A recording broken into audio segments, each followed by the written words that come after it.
Anda kembali menyaksikan Kompas Petang. Pelatih Timnas Indonesia Sintayong mengakui Jepang adalah lawan yang sulit ditaklukkan. Menurutnya skuad Garuda perlu bekerja keras saat menghadapi tim Samurai Biru.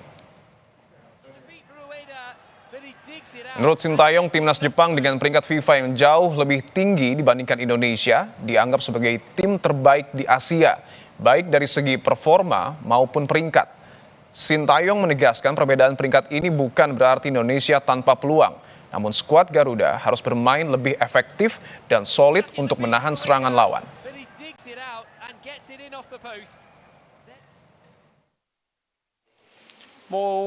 실질적으로 재팬이 아시아에서 피파 랭킹도 가장 높고 지금 경기력이나 모든 것이 가장 좋기 때문에 우리한테는 가장 버거운 팀이고 저 또한 이런 팀은 가장 좋은 팀이다 인정하는 부분밖에 할 수 없고 그러다 보니까 일본은 우리가 더 잘 준비해야 되고 실제 우리한테는 상당히 버거운 팀이라고 보여줄 수밖에 없다고 생각하고 있습니다. Sementara itu, Ketua Umum PSSI Erick Thohir menargetkan Timnas Indonesia dapat meraih poin dalam 2 laga Grup C putaran ketiga kualifikasi Piala Dunia 2026 zona Asia kontra Jepang dan Arab Saudi.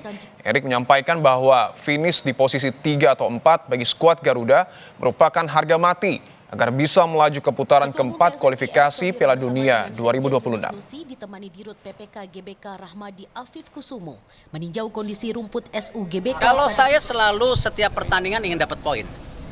Karena waktu itu kan saya sampaikan 15 poin untuk 10 pertandingan. Hari ini kita 4 pertandingan 3 poin. Artinya untuk mencapai 15 poin tidak mudah. Terbaik mungkin 12 poin. Artinya apa?